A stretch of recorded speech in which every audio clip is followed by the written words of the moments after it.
the good days see. People say run, don't walk away. She's sweet but a psycho, a little bit psycho. At night she's screaming, my mama. Assalamualaikum warahmatullahi wabarakatuh. Perkenalkan, nama saya Alivia Nova Agustin dengan NIM 0603 11 Republik Indonesia. Dari program studi pendidikan ekonomi angkatan 2023. Saya akan mengambil studi kasus yaitu inflasi.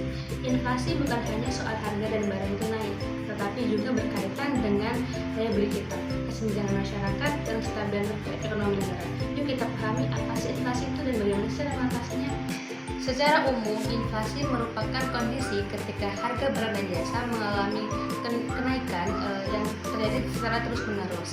Nah, ketika inflasi ini terjadi, nilai uang yang kita pegang akan turun. Nah, artinya itu uang 10.000 yang dulu kita bisa membeli 1 liter minyak goreng, kini mungkin hanya bisa kita cukup untuk membeli 0,8 liter saja. Nah, inilah yang disebut dengan penurunan harga beli. Inflasi ini terjadi karena adanya ketidakseimbangan dalam perekonomian. Nah, hal ini jika kita bisa kendalikan, maka akan berdampak dengan serius.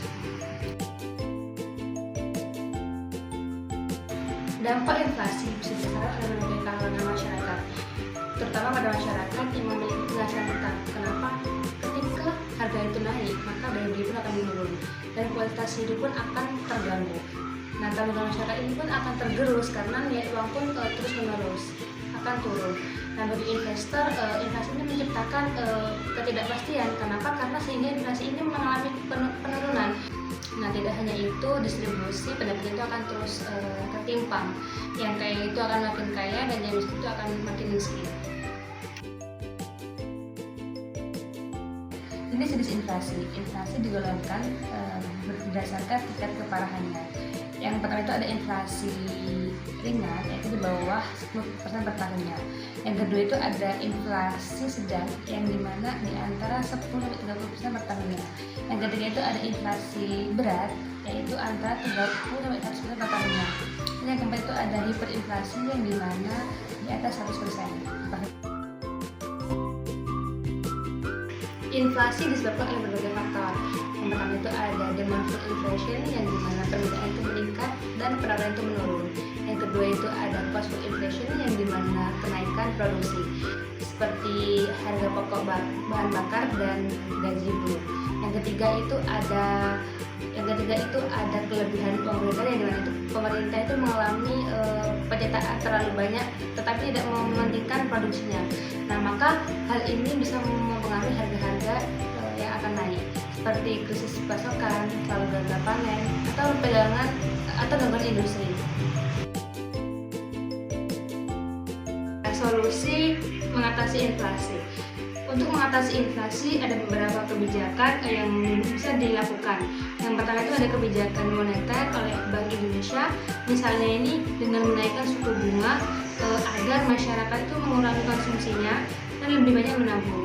Yang kedua itu ada operasi pasar terbuka, yaitu menjadi surat agar uang yang beredar itu akan dikurangi.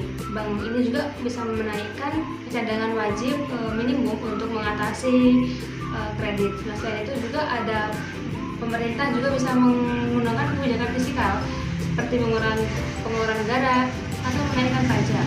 Nah, kebijakan non moneter ini sangatlah penting karena bisa mendorong produksi dalam negeri dan memperbaiki distribusi barang serta memberikan subsidi untuk menjaga harga tetap terjangkau. Jadi kesimpulan yang saya ambil itu inflasi merupakan bagian penting dari perekonomian. Tetapi jika tidak dikelola dengan baik, maka dampak itu sangat merugikan. Dengan pemahaman yang tepat, kebijakan yang seimbang, dan peran aktif yang masyarakat yang aktif, inflasi ini bisa dikendalikan dan ekonomi itu akan tetap stabil. Sekian dari saya akhiri. Wassalamualaikum warahmatullahi wabarakatuh.